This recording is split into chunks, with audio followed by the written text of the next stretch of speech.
ആരൊക്കെ പറഞ്ഞാലും ഈ വിവാഹം നടക്കില്ല. എന്തുകൊണ്ട് നടക്കില്ല? എന്തെങ്കിലും കാരണങ്ങൾ കാണും. എന്റെ മനസ്സിന് ഇഷ്ടപ്പെടുന്ന ഒരു ചെറുപ്പക്കാരനെ വിവാഹം കഴിക്കുന്നത് നിങ്ങൾക്ക് കണ്ണുകടിയാ. എങ്കിൽ ഞാനിവിടെ വരുമായിരുന്നില്ലല്ലോ. നിങ്ങളെപ്പോലെ ഞാനും ഒരു വയസ്സിന് വിവാഹം കഴിച്ചാൽ നിങ്ങൾക്ക് തൃപ്തിയാകുമോ? സോമനെ ഒഴിച്ച് ആര് വേണമെങ്കിലും ഇഷ്ടപ്പെട്ടു, ഞാൻ സമ്മതിക്കാം. എന്നെ സമ്മതിപ്പിക്കാൻ നിങ്ങളാരാ? നിന്റെ ചെറിയമ്മ. നിങ്ങളുടെ അധികാരം ആജ്ഞയും എന്നോട് വേണ്ട, അച്ഛനോട് മതി. നിങ്ങൾ തലകുത്തി നിന്നാലും ഞാൻ സോമനെ തന്നെ വിവാഹം കഴിക്കും.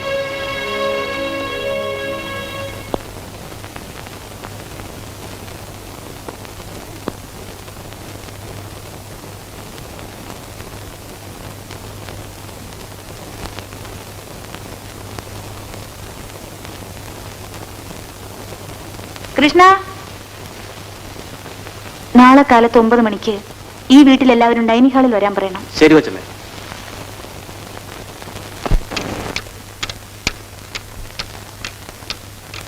എടാ ദാമോദര, നിന്റെ മെമ്പറിനോട് എന്തിനാണ് ഈ മീറ്റിംഗ് വിളിച്ചു കൂട്ടിയിരിക്കുന്നത്? അമ്മാവി പുതിയ രാഷ്ട്രീയ പാർട്ടി ആരംഭിക്കാനായിരിക്കും, അല്ലെങ്കിൽ എന്റെ അമ്മയുടെ പേരിൽ അവിശ്വാസ പ്രമേയം പാസ്സാക്കാൻ. ഏതായാലും ഡൈനിങ് ഹാളിൽ ഒരു മഹിളാ സമ്മേളനം, അത് എന്നെ ഉൾപ്പെടും. This is the first time.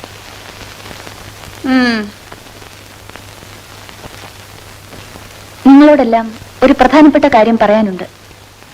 അത് കാപ്പി കുടിച്ചിട്ട് പറയണോ അതോ ഇപ്പൊ പറയണോ? പറയാനുള്ള എന്താന്ന് വെച്ചാൽ അങ്ങോട്ട് പറഞ്ഞു തോലയ്ക്ക്. കാപ്പി കുടിക്കണോ വേണ്ട എന്നുള്ളത് ഞങ്ങൾ തീരുമാനിച്ചോളാം. ഈ ബംഗ്ലാവും ഇതിനോട് ചേർന്നുള്ള മറ്റെല്ലാ സ്വത്തുക്കളും എന്റെ ഭർത്താവ് എന്റെ പേർക്ക് എഴുതി വെച്ചിരിക്കുകയാണ്.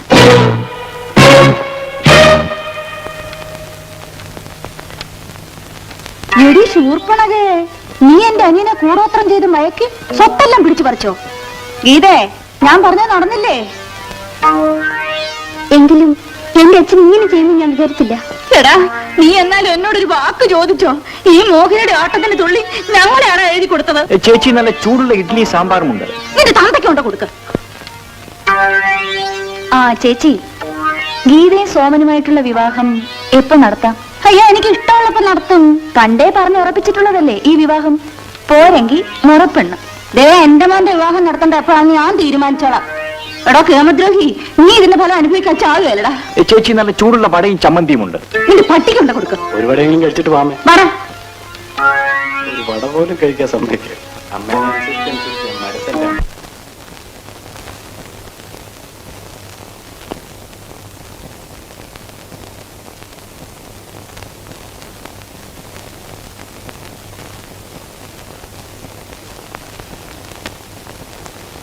ഇതേ എന്നെ വിവാഹം കഴിക്കില്ലെന്ന് പറയാനാണോ ഇങ്ങോട്ട് വന്നത്? നീ ഇത്രയ്ക്കേ ഉള്ളൂ. പണത്തിനു വേണ്ടി ഞാൻ ആരെയും സ്നേഹിച്ചിട്ടില്ല. പിന്നെ സ്നേഹത്തിൽ നിന്ന് കിട്ടുന്ന സുഖം, അതാണ് എന്റെ തിയറി. പണമില്ലാത്തതിന് വിവാഹം കഴിക്കാൻ ചേട്ടന്റെ അമ്മ സമ്മതിക്കുമോ? വേണ്ടി വന്നാൽ ഒരു പെണ്ണിനെ വിവാഹം കഴിക്കാൻ വേണ്ടി അമ്മയെ എതിർക്കുന്നു. This is the first time. അല്ല, നോക്കൂ. തറുതല പറയുന്നതിന് അതിര് വേണം. നല്ല ഓർമ്മയാണ്. ജീവിതം ഒരു ചൂതുകളിയാണ്. ജയിക്കാൻ വേണ്ടി പാണ്ഡവന്മാർ പാഞ്ചാലി പണയം വെച്ചു. വേണ്ടി വന്നാൽ ഞാൻ അമ്മയും പണയം വെക്കും. നീ എന്റെ മോൻ തന്നെയാടാ.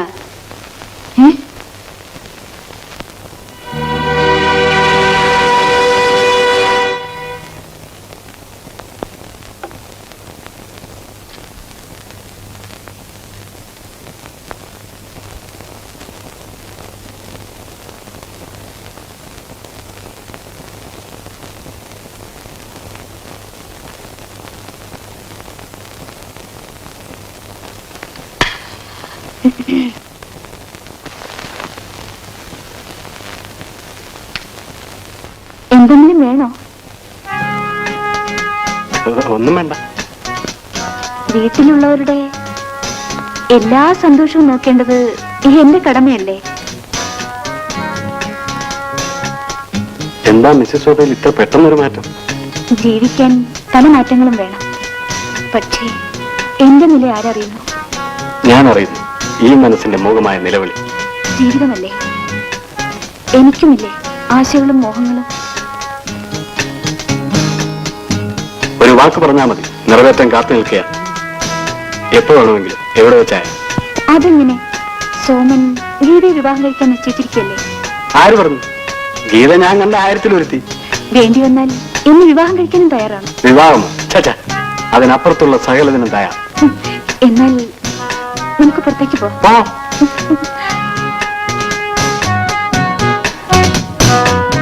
ചേട്ടാ, ഇതെന്ത് പ്രവൃത്തിയാണ്? വെറും ഒരു സാധാരണ പ്രവൃത്തി. Come on, take it easy. എടി പിശാചേ, എന്റെ അച്ഛനെ വഞ്ചിച്ചതും പോരാ, എന്റെ കാമുകനെ കൈക്കലാക്കിയോ? ഇതെ, നമ്മുടെ നാട്ടിൽ ആർക്ക് ആരെ വേണമെങ്കിലും കൈക്കലാക്കാം. മാത്രമല്ല, ഞാനൊരു വികാര ജീവിയാണെന്നുള്ള കാര്യം നിന്നോട് പലപ്പോഴും പറഞ്ഞിട്ടുമുണ്ട്. പക്ഷേ വിവാഹം കഴിച്ചൊരു സ്ത്രീയെ അവളുടെ ഭർത്താവിന്റെ വീട്ടിൽ നിന്ന് വിളിച്ചുകൊണ്ട് പോകുന്നത് this is the first time. You come on my dear.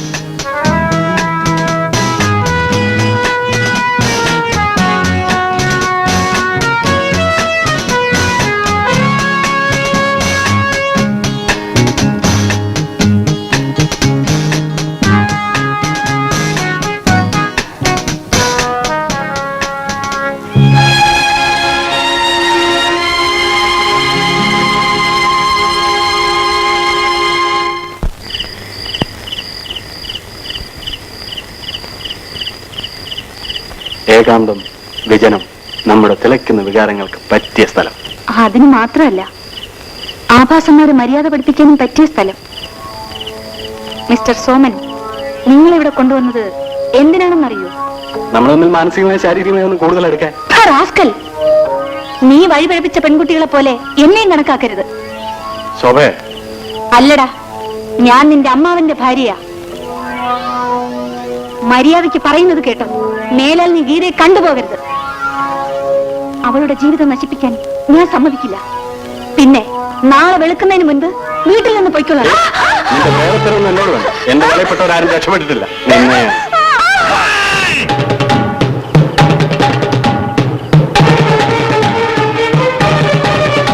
ചുമ്മാ ഒരു തമാശ. മിസ്റ്റർ സോമൻ, ഇത്രയും കാലം നീ എത്രയോ പെൺകുട്ടികളെ വഞ്ചിച്ചിരിക്കുന്നു. പക്ഷെ ഈ ഒരു അനുഭവം this is the first time, അല്ലേ? അയ്യോ, this is the first time ആണ് ഇതുപോലെ അടിക്കപ്പെടാവ്.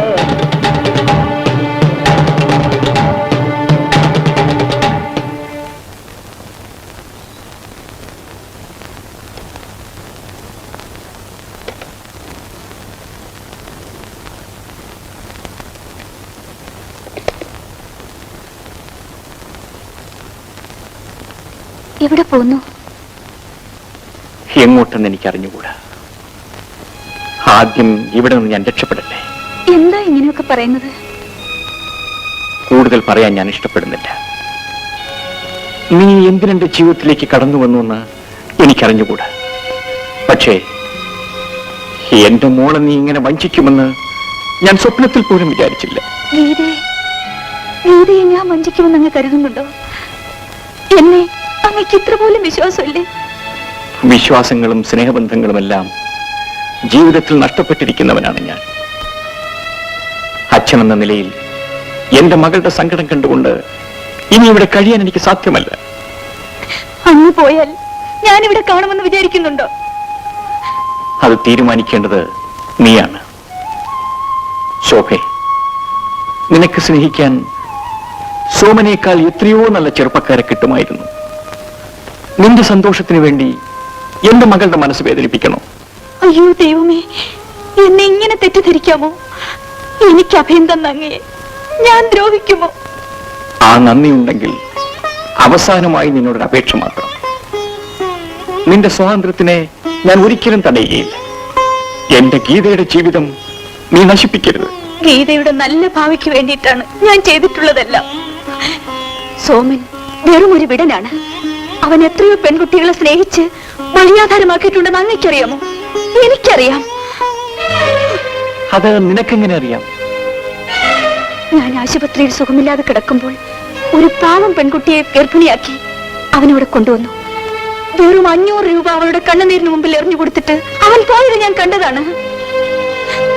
പിന്നെ നീ അവന്റെ കൂടെ ഇറങ്ങി തിരിച്ചത്? ഗീതയെ ആ ബന്ധത്തിൽ നിന്ന് അകറ്റാൻ വേണ്ടി സോമന്റെ മുൻപിൽ ഞാൻ നടത്തിയ ഒരു നാടകമായിരുന്നു. എന്റെ മകളുടെ ജീവിതം ഇങ്ങനെ ആയിപ്പോയല്ലോ. ഇനി അവൾക്കൊരു വിവാഹം ഞാൻ നടത്തും. ഒരു നല്ല ചെറുപ്പക്കാരനെ, നല്ല പഠിപ്പുള്ളവനെ, നല്ല സ്നേഹമുള്ളവനെ ഇവയ്ക്ക് ഞാൻ കൊണ്ടുവരും. ആ വിവാഹം കണ്ടതിന് ശേഷമേ എന്റെ ജീവൻ പോകുകയുള്ളൂ. അതിനു വേണ്ടി മാത്രമാണ് ഈ വേദനകളെല്ലാം സഹിച്ചുകൊണ്ട് ഞാനിവിടെ ജീവിക്കുന്നത്. എന്റെ കടമകൾ നിറവേറ്റുന്നതുവരെയെങ്കിലും അങ്ങനെ വിശ്വസിക്കണം. അങ്ങനെ ഒരിക്കലും ടച്ച് പോകരുത്.